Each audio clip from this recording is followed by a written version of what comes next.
Close your eyes and imagine.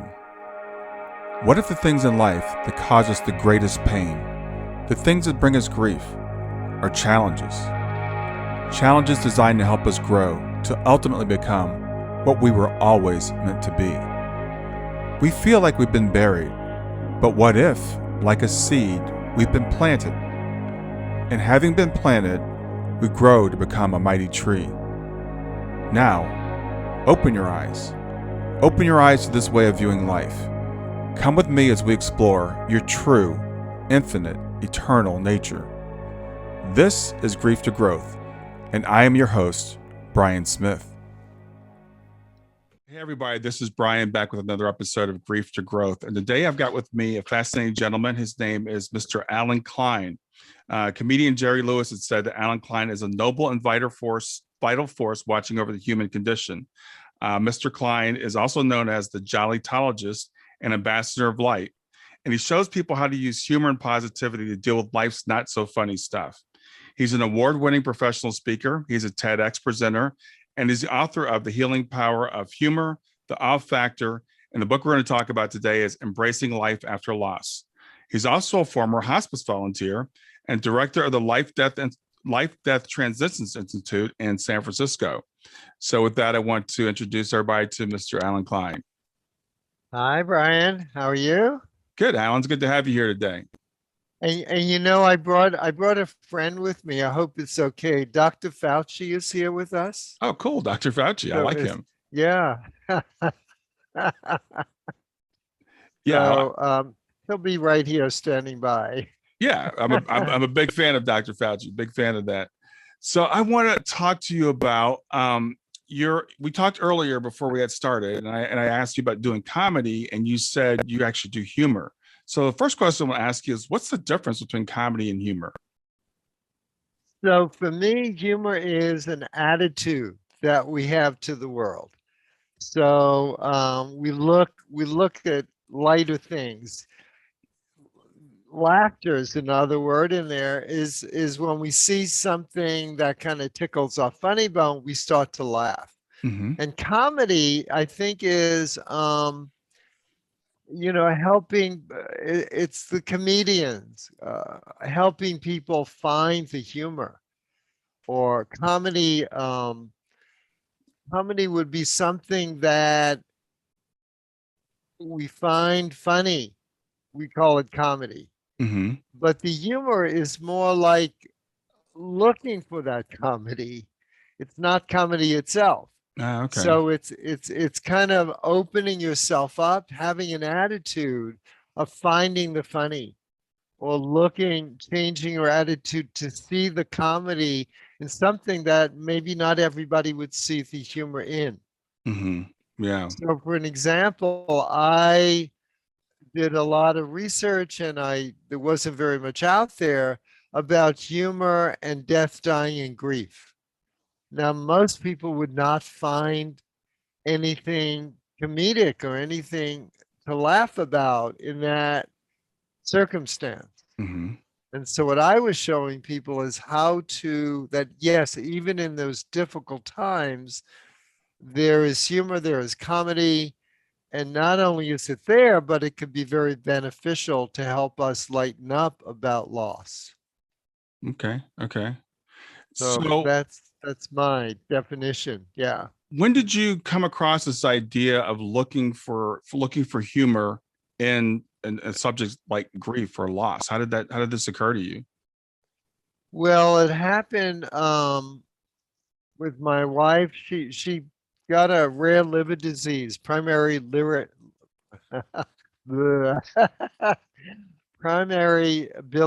cirrhosis. Mm. And there was no cure. There was no liver transplants at the time. And the prognosis was about 3 years. Mm. And Brian, needless to say, you've lost a loved one. So you know how difficult that could be. Yeah. But Ellen had a great sense of humor and continued to use it during those 3 years, help us lighten up.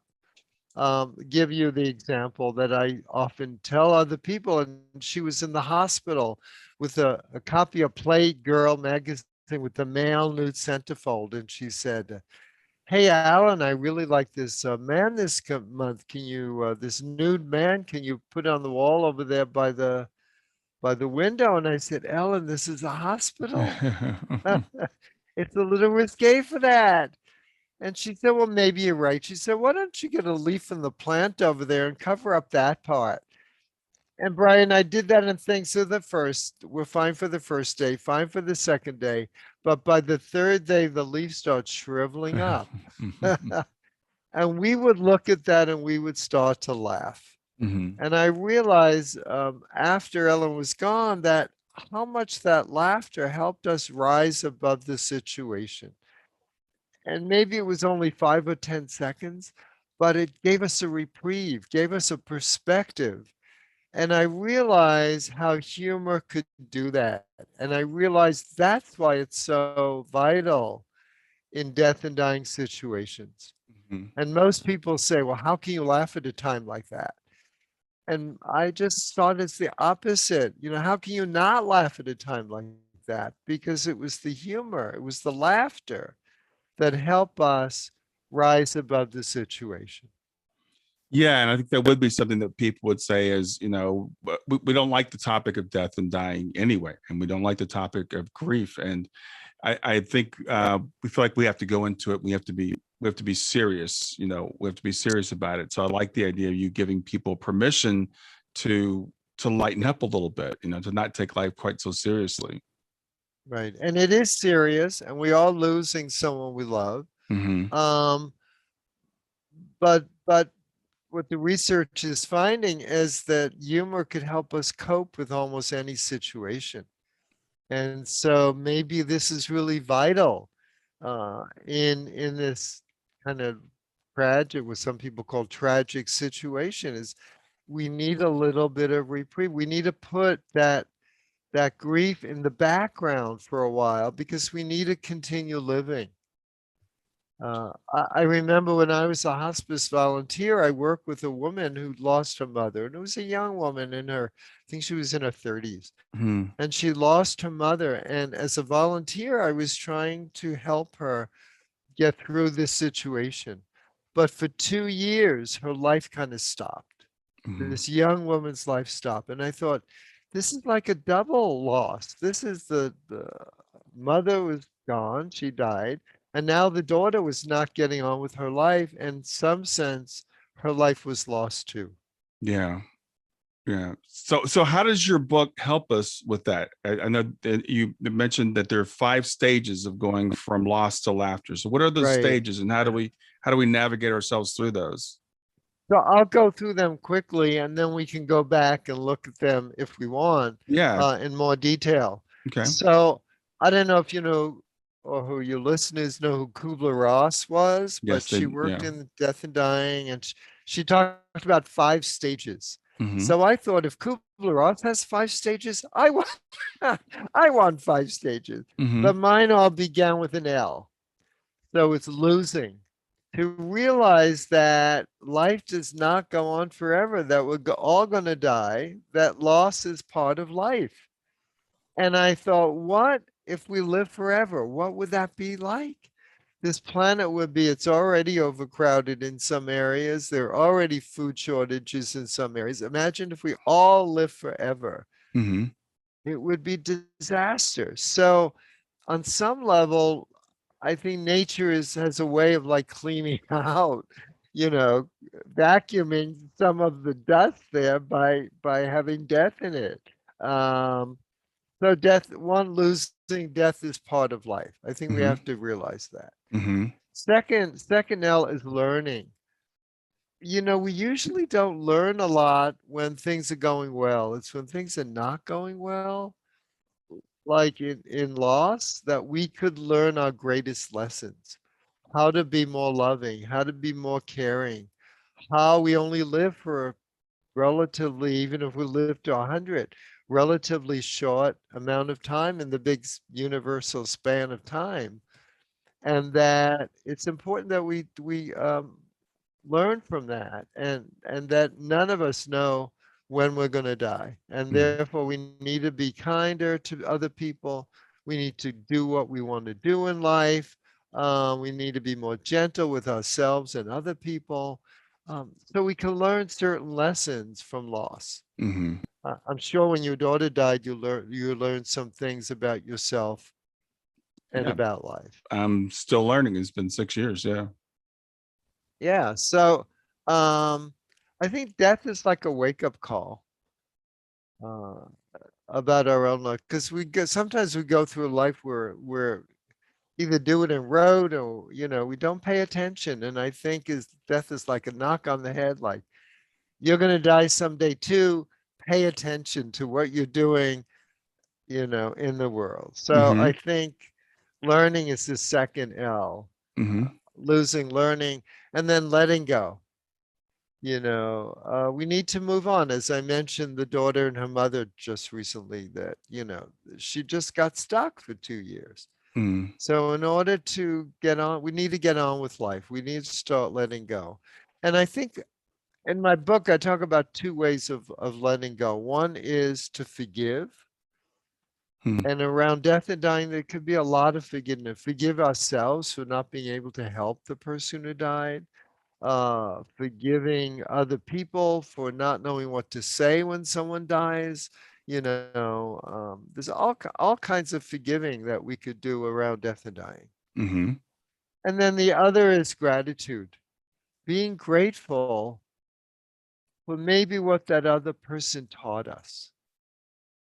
I know when my wife died, I learned so much about um, being grateful for. My wife was very gregarious, so to being grateful for the friends and family and the love that was around, but also to be grateful for my wife teaching me to get out there in the world, Hmm.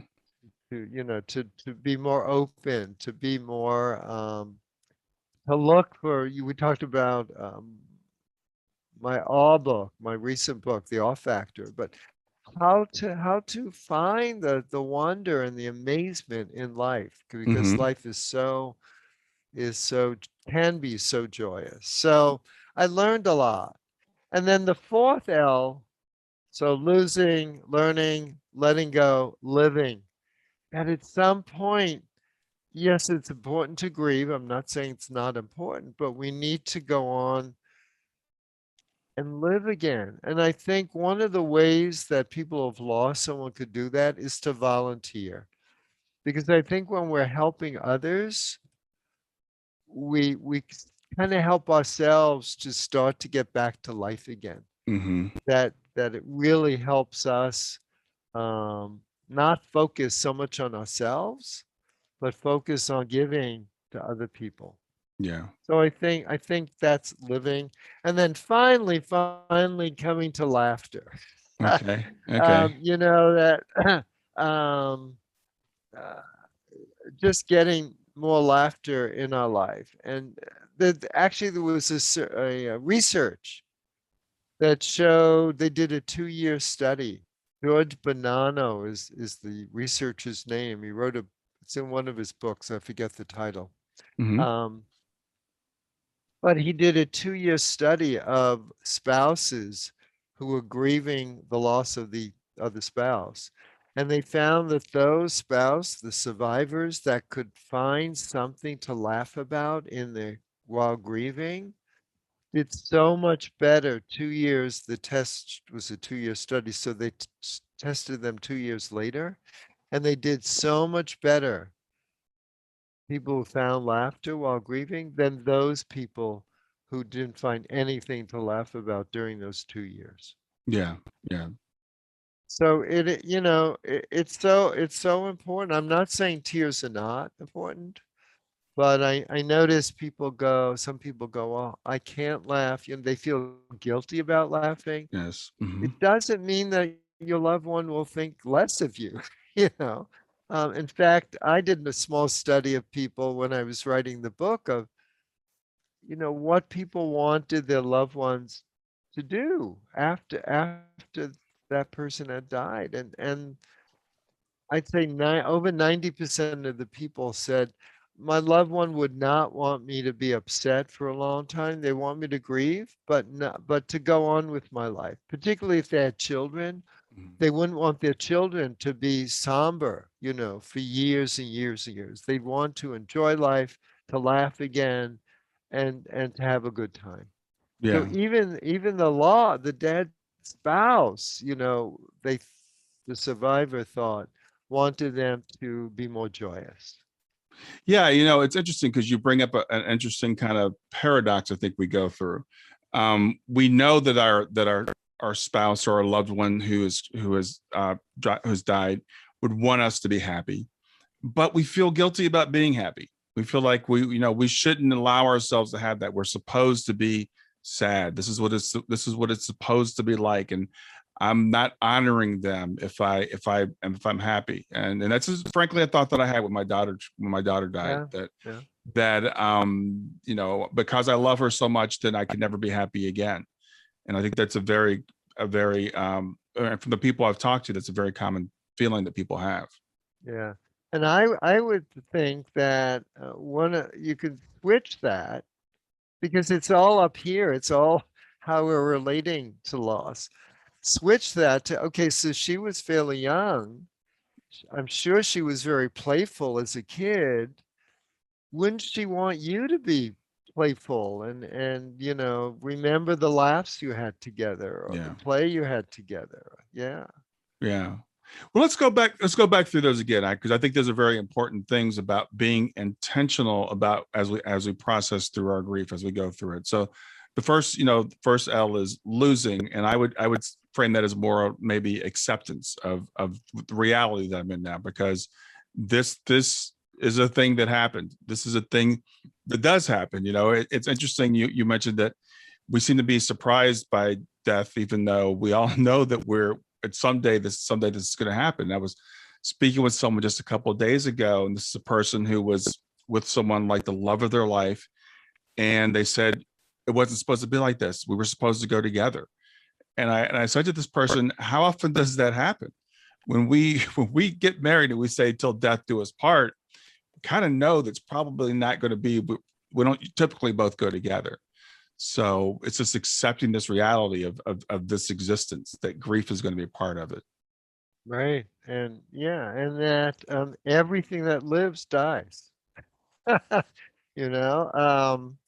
So I want to turn to my book here because I have the reason I wrote the book, I'm trying to, there we go. There Hold we it go. up so we could see the We cover. say Embracing embracing life life after after loss. loss. Yeah.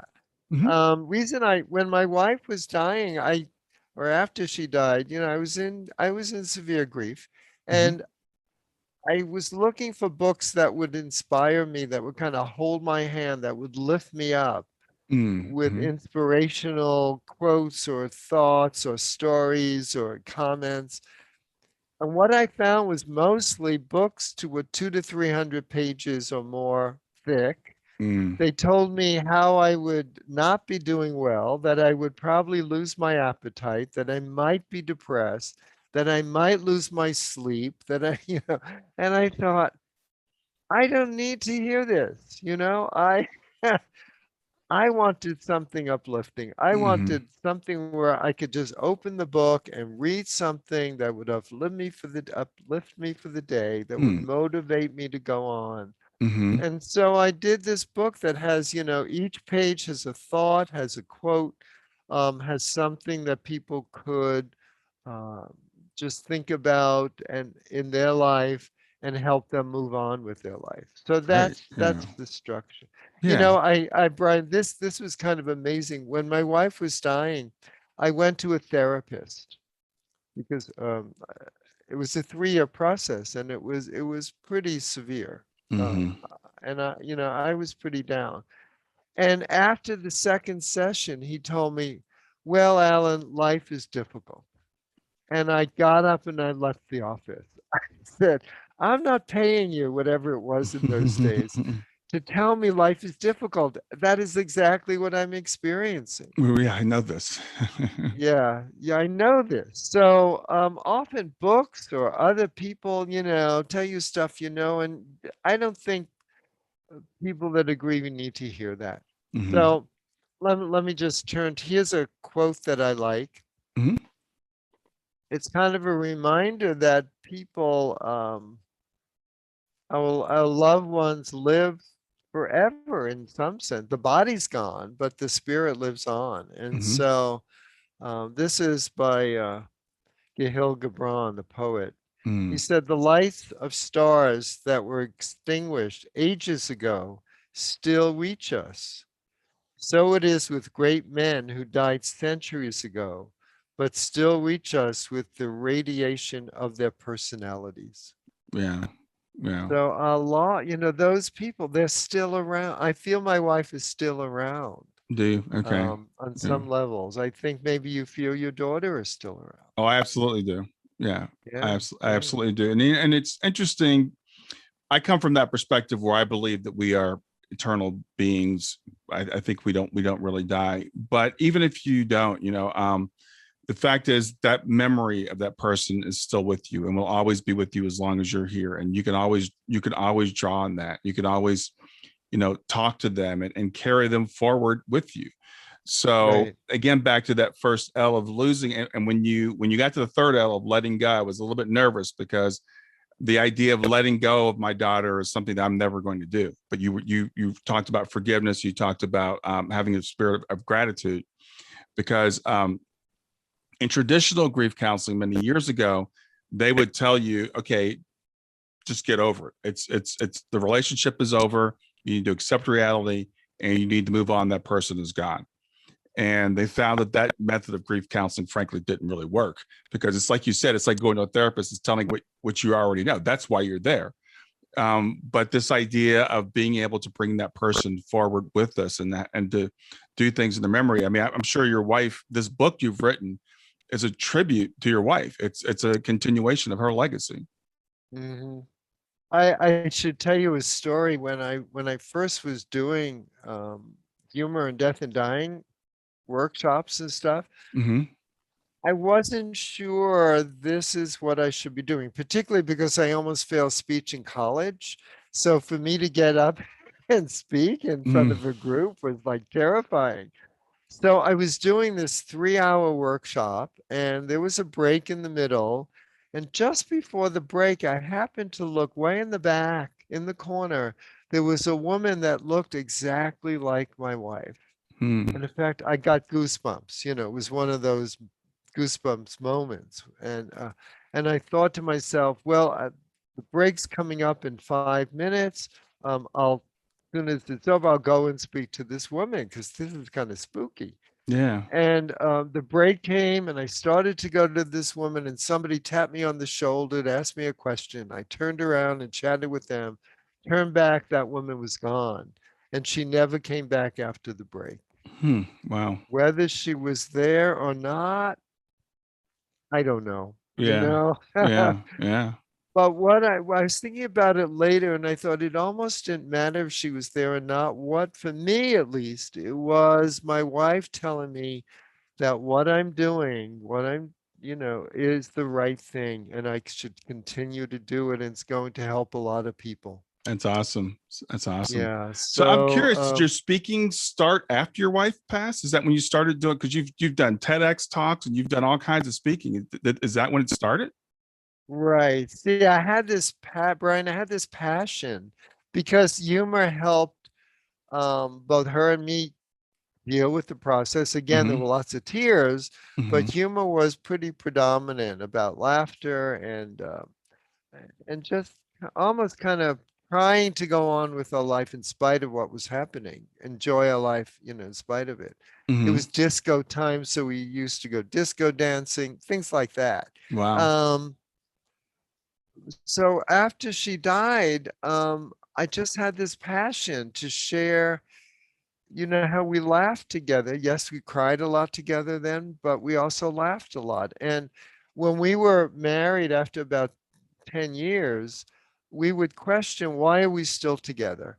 And one of the things she would tell me is because I always made her laugh. Mm-hmm. I hadn't realized that, but it was so I thought laughter was such an important element in our relationship. Yeah. And here it came up again during her terminal illness and how it helped us. I need to share this with the world. Yeah.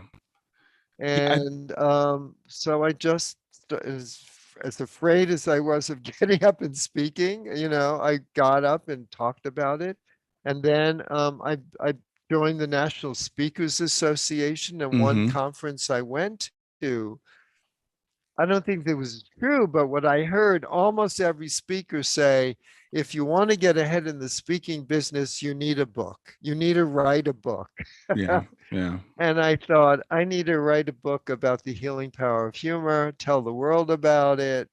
And so, I wrote The Healing Power of Humor. It's now in a 40th printing and a 9th foreign language translation. So it Wow. was out of passion to share my experience with the world is how this all happened.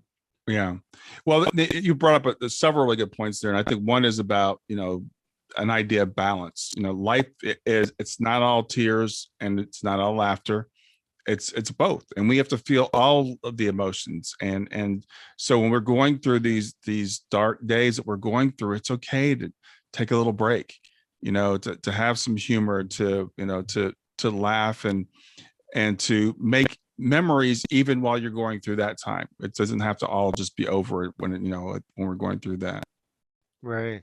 Let me go to the back of the last section of the book, the Mm-hmm. laughter, since Mm-hmm. you brought it up. And, I wrote this book a while ago, so I have to refresh my memory, and I've written several books since. I So, understand. um, at least you're not one of those interviewers. I was on the radio when The Healing Power of Humor first came out, and he said, I love that story on page 83. Would you tell it to us? Yeah, And yeah. I don't know what's on 83. I've had people So, do that to me, so I understand. oh yeah, so Hmm. You have a book? I do. Did Yes. I? Yeah, It's, what's your book? it's called Grief to Growth. Oh, Planet not great. Planet Okay. Not Buried is the subtitle. So it's about getting through grief and growing from it. Wonderful. So you know about helping people through writing and through your podcasts. Yeah. Yeah, Yeah. that's Wonderful, yeah, wonderful work. Yeah. yeah. So, here's a little thing on laughter and loss.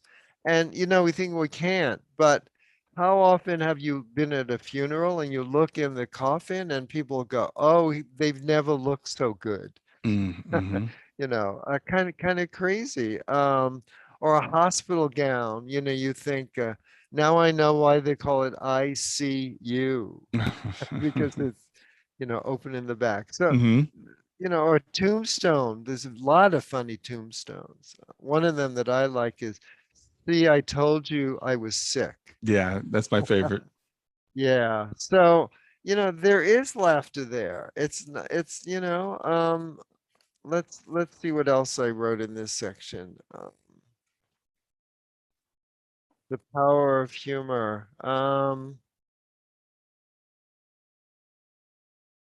All right, it's just some instruction about finding it. Hold on. Give me. Yeah. Oh, I love this quote. This is by the editor of The New Yorker, Okay. Bob Hmm. Mankoff. And I love what he said about cartoons and humor. He said they are not for the good times.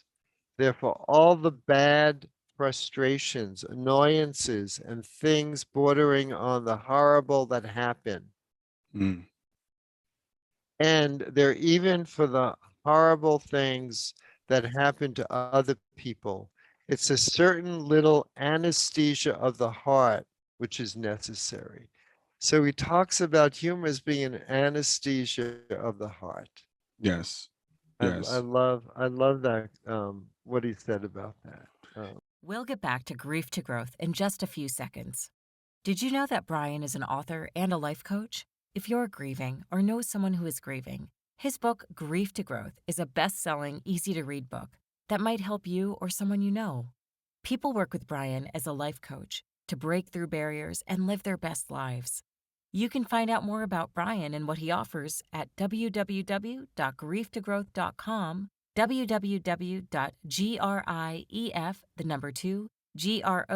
www.growth2growth.com. If you'd like to support this podcast, visit www.patreon.com/grieftogrowth. www.patreon.com/GRIEF, 2 make a financial contribution. And now back to Grief to Growth.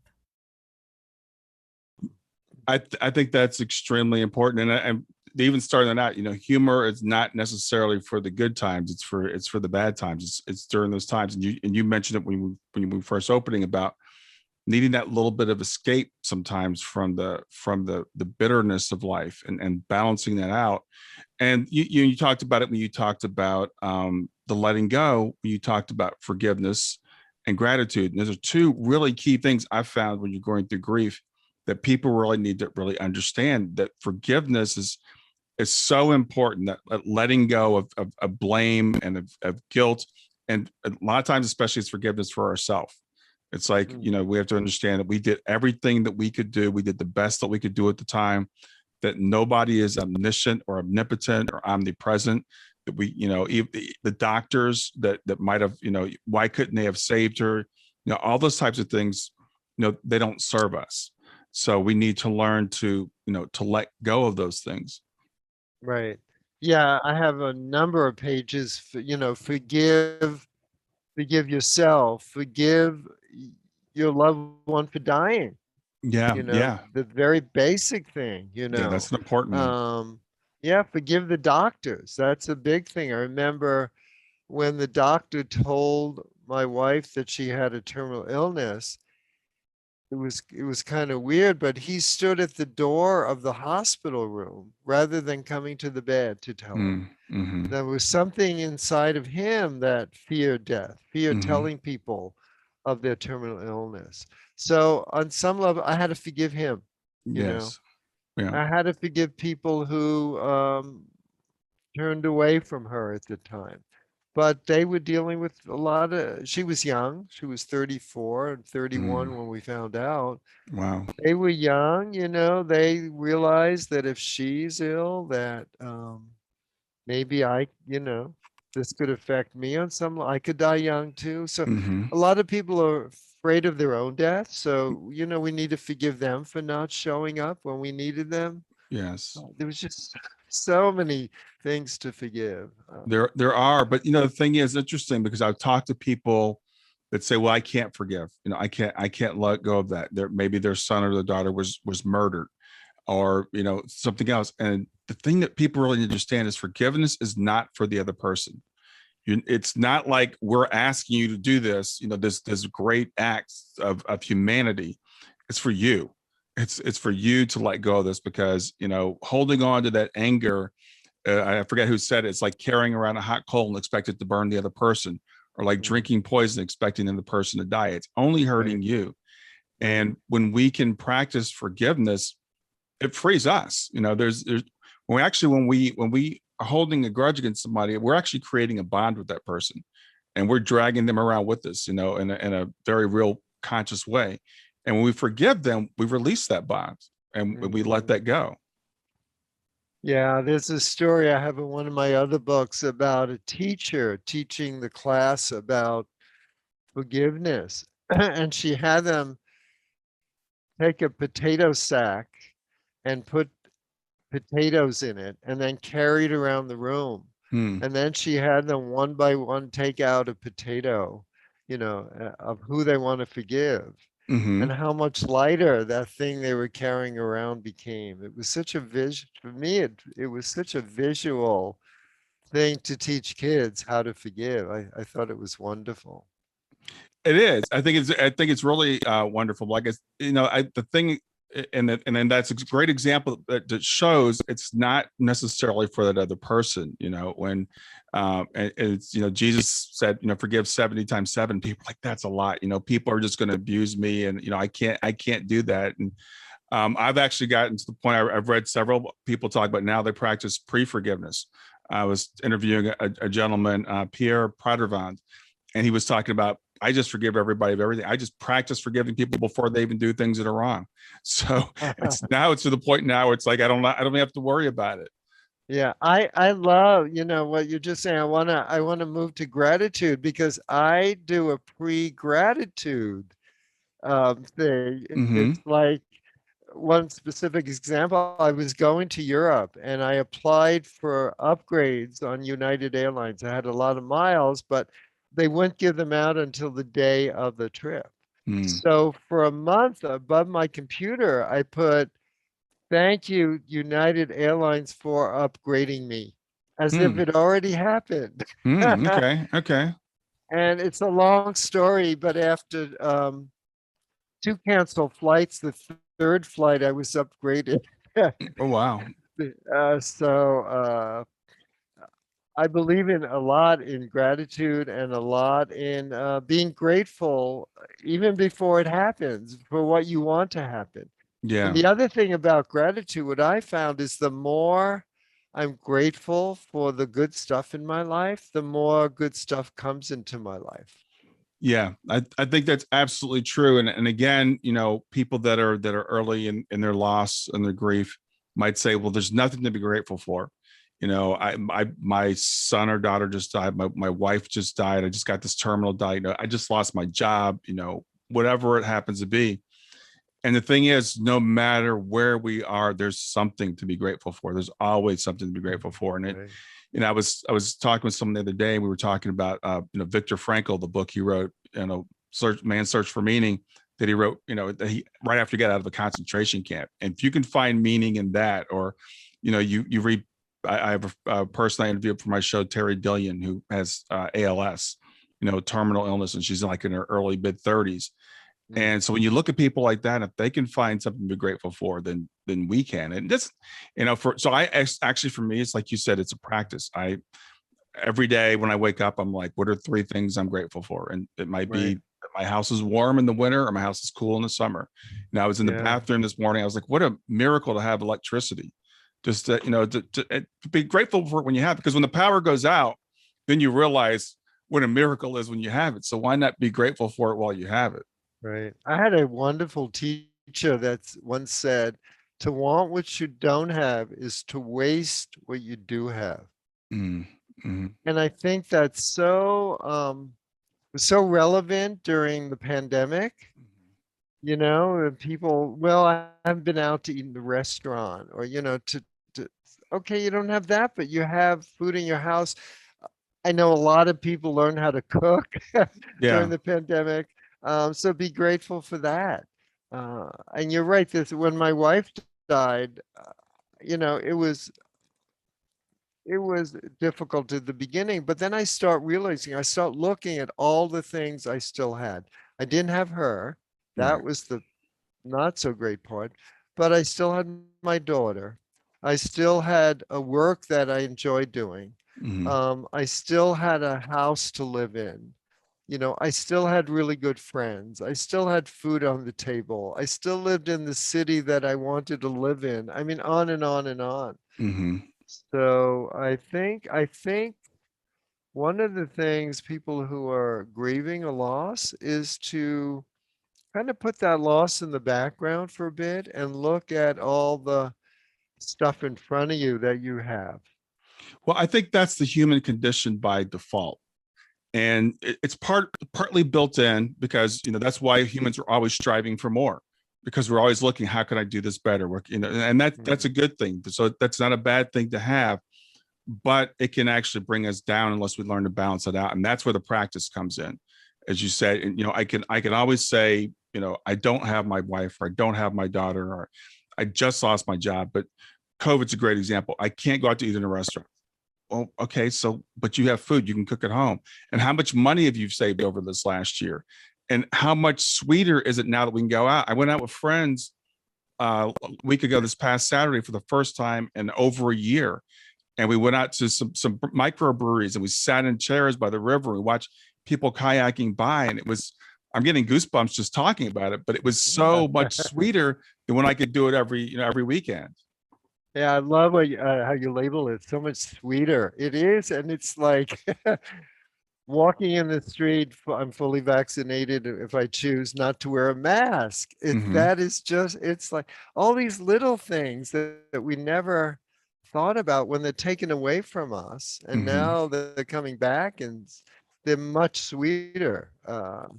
Yeah, I was actually forced to eat inside of a restaurant because they didn't have heat outside and the heaters weren't working and it was terribly windy and things were blowing away. And it was like, oh my God, can I do it? You know, Yeah. and, Yeah.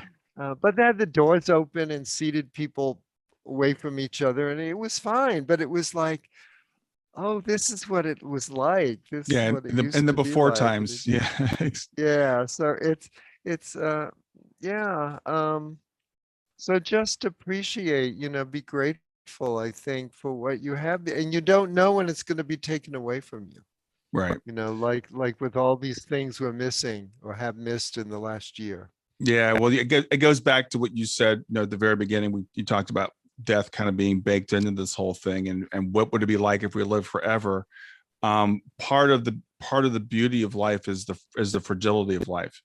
Part of the beauty of it, one of the reasons why we do embrace things is because we don't know when they're going to be taken away. And you think about all the things we do, breathing, walking, that we just take for granted, because we just assume, oh, well, this is what I've been doing, this is what I'll always be able to do. Right, right. So And why? you know what amazes me is that our life really is dependent on one breath.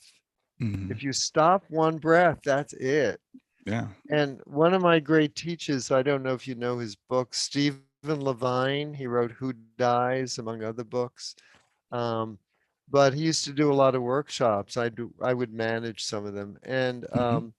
he would always ask, are you going to die in an in breath or an out breath?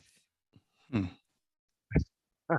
I I can't say much more about that, except I thought it was very profound, kind of, yeah, that's all it will take. That's all it will take is one in breath or out breath, and that's it. No more. Yeah. Yeah. Well, there will be a last breath. There will be a last heartbeat for all of us. We don't know when it's going to be for most of us, and so that's why we embrace the life while we have it, and we try to find humor where we can, and try to find gratitude where we can, and um, that's kind of what life is about, is balancing these things out. Mhm. You got it. Yeah. Yeah. So you talked about, we're talking about the book Embracing Life After Loss, but another one of your books I wanted to talk about a little bit was the healing, or the awe factor, because I Right. find that really really fascinating. I think it kind of really ties in with the loss thing. Yeah. So The Healing Power of Humor was my first book. This is my Mm-hmm. last book, The Awe Factor. Mm-hmm. And I wrote it because there was so many simple things in my life that gave me goosebumps or made me realize the beauty all around us, maybe particularly during COVID. Mm-hmm.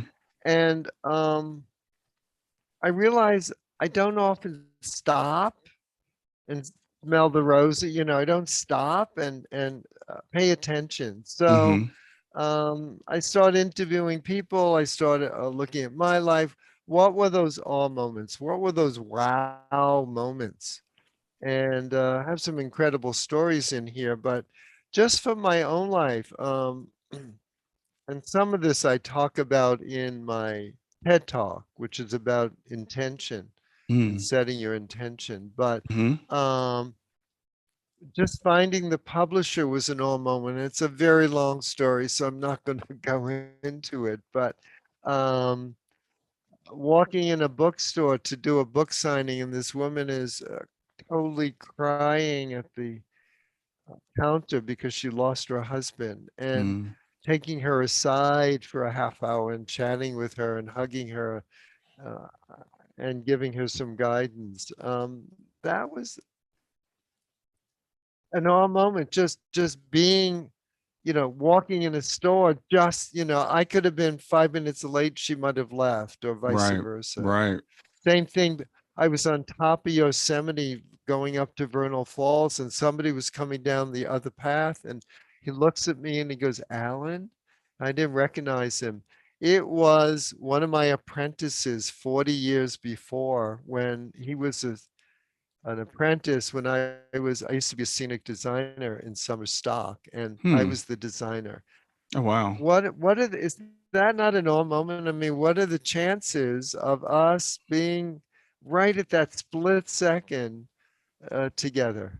Yeah. So things like it's all around. Flowers just amaze me, because when you look inside a flower, it's often very different and so amazing. In fact, um, I took a photo of an iris that was in my garden recently, and Hmm.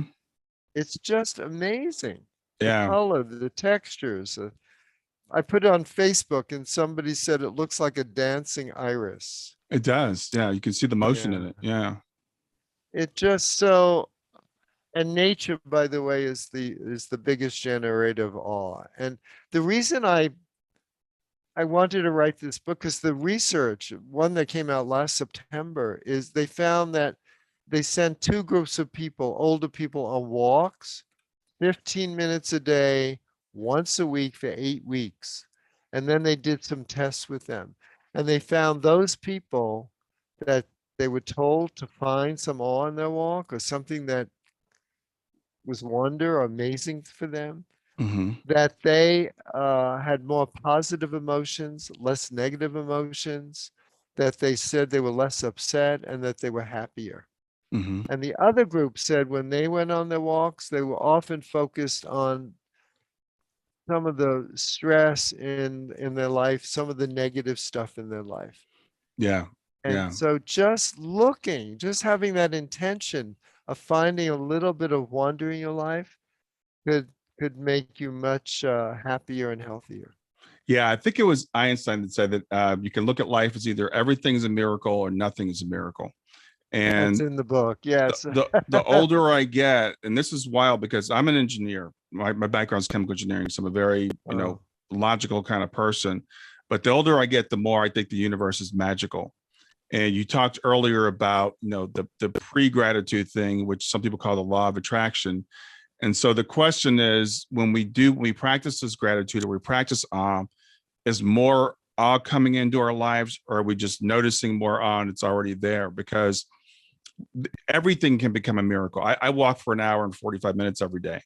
And I've got my phone with me, of course, and I take pictures of the squirrels or the birds or oh, whatever. right. And I'm looking around and it's just so, I love watching the squirrels. I think the squirrels are so cool and just, watching their lives. And so the more that I do stuff like this, the more all comes in your life. And I'm with the group called Helping Parents Heal, and we're all parents whose children have transitioned or died. And we look for synchronicities and signs. And you talked about a couple of things that have happened to you. It's crazy the synchronicities that have happened to me, the things that have come into my life, the timing of things that have happened, and how things just start to kind of open up when you start to look for those things. Yeah. It's funny what you said about your walk because I just finished teaching a 5-week class on the book Hmm. on awe. And I gave them a homework of the students, a homework assignment each week. So one week was actually take that all walk, just like in the study, Hmm. and come back with things that awe them, which they did. But the second week, I just had them meander, just go out, don't have an intention of awe, just go out and walk and see what happens. Hmm. And they came back just like the intention. They were now like trained Yeah. almost to look for the things that was a wow moment for them. Yeah, once you set that and make it a habit, and that's what I like about your books, because it's making these things a habit, it's making them intentional. Because by default, we can go to woe is me, look at what I don't have. I there's no beauty in the world. I've heard people Right, describe it right. as when someone passes, my world was black and white, and that happened to me, so I understand it.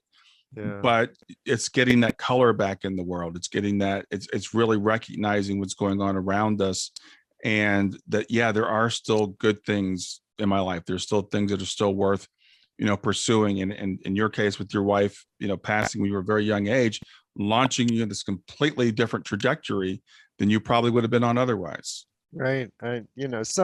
Sometimes I wish I can go back in my life and do it over and see what would I be doing now? Yeah. What would my You can't tell. We don't know. We don't know. You know, some No, people have asked, yeah, go ahead. no, go ahead. Well, some people have asked me two things. How do I know when something is awe to me? And I go, and I came up with an acronym. Awe is AWE. So if you have a wow experience, you've found some awe. Yeah, And the other thing people have asked, well, isn't awe, one interviewer, isn't awe connected to gratitude?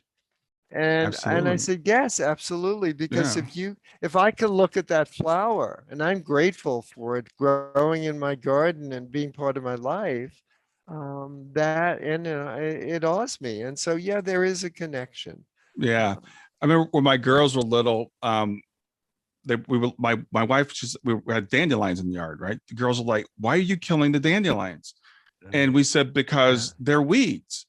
And they said, "No, they're pretty. They're these pretty yellow flowers." And I was reading something the other day about like how you can use every part of a dandelion. That's all useful and beneficial. And so now, since they said that, I look at dandelions completely differently now. And I'm like, Mhm. what is a weed but something that's growing where it's supposed to grow, where we don't want it to grow? And it's only a weed because of our attitude. It's only a weed because of the way we look at it. And so when Mhm. someone asks you, well, what's an ah moment for me? It's like, well, that's really up to you. And the more you do it, the more everything becomes, we've got carpenter bees here now, which are annoying. And we've got the cicadas that are coming now, Right. 17-year cicada cycle. But it's like, what kind of a creature lives underground for 17 years and then comes up and lives for 6 weeks and sings and then dies? There's something beautiful about that cycle, even though they're so annoying. Yeah, yeah. So yeah, as you said, Einstein said, everything's a miracle. You Hmm. can live your life that way. It will totally change your life. Yeah. You know, And it, if you wake up, looking for the miracles every day, you're going to find them. It will totally change your life. yeah, and it's a choice. And that's the thing that I've realized, and what I really try to communicate to people is it's a choice. We can look at life as if it's random and it's cruel and it's harsh, and there's lots of evidence to support that. Or we can look at life as if it's miraculous and everything is just as it should be. And there's lots of evidence to support that too. So it's Yeah. really, what do you decide? How do you decide you want to live your life? How do you want to look at it? And in loss, you can celebrate a life that was, or you can mourn that life forever. And Hmm. it's up to you. Yeah, yeah, exactly. And with my daughter, she was only here on this planet for 15 years, but she made and still making a huge impact. And I've decided that, as if it was a choice, I've decided that I'm going to continue to carry on what she started. Mm. And so with your wife, that such a people say, oh, such a tragic thing, and in a sense it is, but we don't know what our lives would be like otherwise. Like you said, if I could go back and do it again, we don't even know. There's a great movie from several years ago called The Butterfly Effect, where someone could go Mm. back and change things, and we don't anticipate all the other things that would change if we change this one little thing. We always assume life would Right. have turned out better if I could have done this, but the reality is we don't know. Yeah, we don't know. We don't. And I realize, even though, as I said, I failed speech in college and still get nervous getting up in group. I mean, I've spoken to as many as 1,500 people, Hmm. in a Hmm. Grand Ole Opry auditorium and Oh yeah. ballroom, could hardly see the back of the room. Was I nervous? I was scared stiff, of course, but my passion, as I said, I had to give this message to the audience. Hmm. We're getting too serious, folks. Lighten up. Yeah. Um, and I feel like I've been guided to do this, and so I continue to do it. It's what I've been asked to do by some higher power. Yeah. Well, you're following the path that you were put on, and sometimes we feel like we get to choose our paths, and other time we feel like our paths are given to us. Um, and again, it's a matter of how we look at it. It's like, okay, I'm going to take lemons and make lemonade, if you want to look at it that way. But I happen to believe that this was the path that I was supposed to be on, and that this is what's supposed to happen, and that someday I'll understand why it happened the way it did. But for today, Right. my job is to continue to follow. And that's another, I think, coping tool for someone who's lost someone, that you're right in that situation. I was right in my wife having a terminal illness and in her dying. I Hmm. could not see past that. Right, right. Now that I could see past it and look back and what I've accomplished and the thousands of people I've helped with my books. I mean, I get letters and stuff, how it's helped people. I see maybe why that happened in the big picture. Yeah. Yeah, that's Um, the thing. And that's something that we need to remember when we're going through things. We never see it when we're going through it. I remember when I got fired for first time I got fired from a job, my daughter was 9 months old. And I'm like, there's nothing good that could come out of this. I was just getting ready to move. My daughter, literally, like I said, was 9 months old. I got fired from my job. I couldn't see that 2 years down the road, I'd be making more money than I'd ever made at the other company. And it was the most money I'd ever made, in my career. I couldn't see that at the time. right. And so we have to trust as we get older, as you and I get some age on us, we see how things turn out okay. So we can have a little bit more faith when something something quote bad happens, that maybe Right. this is going to be okay. Maybe it'll be Yeah. all right.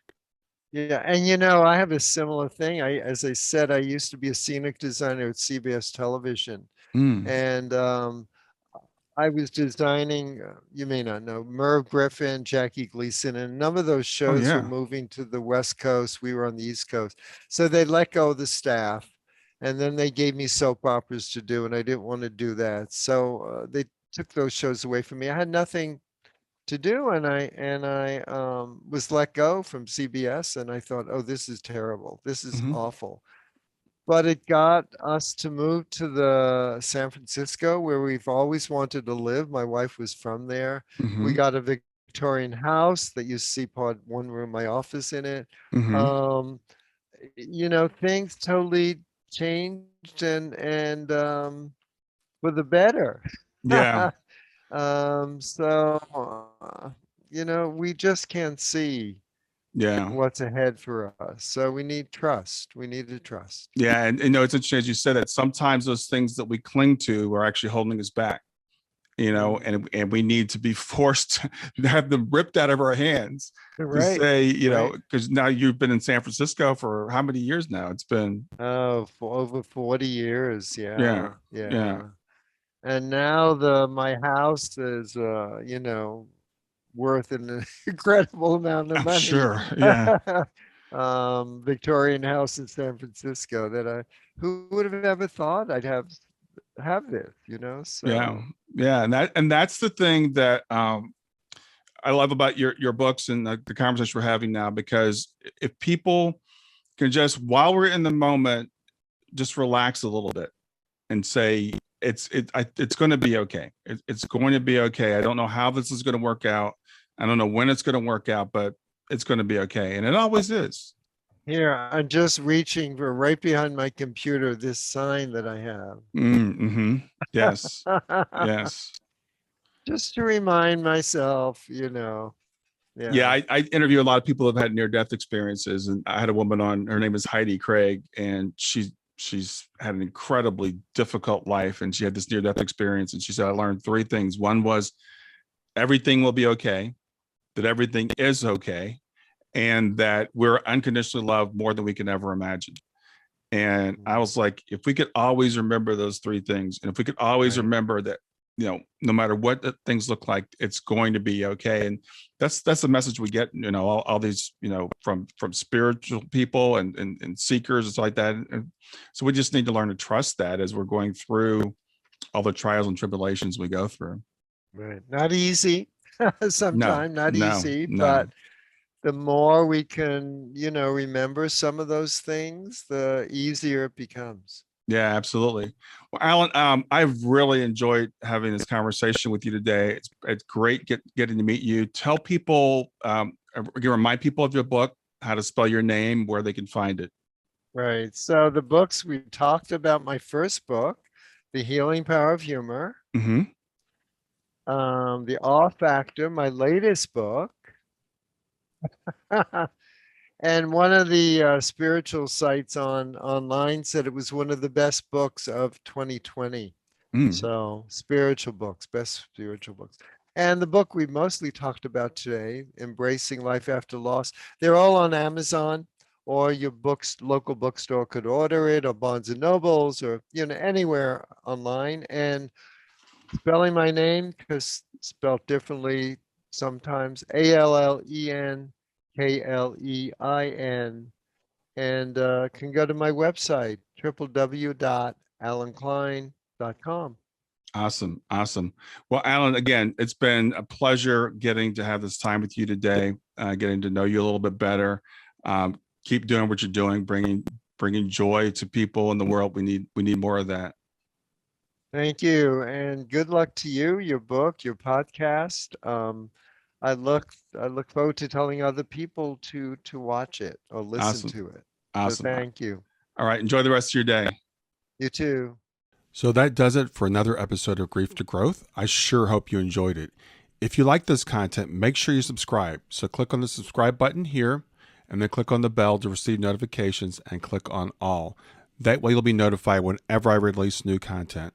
Thanks for watching, and have a great day.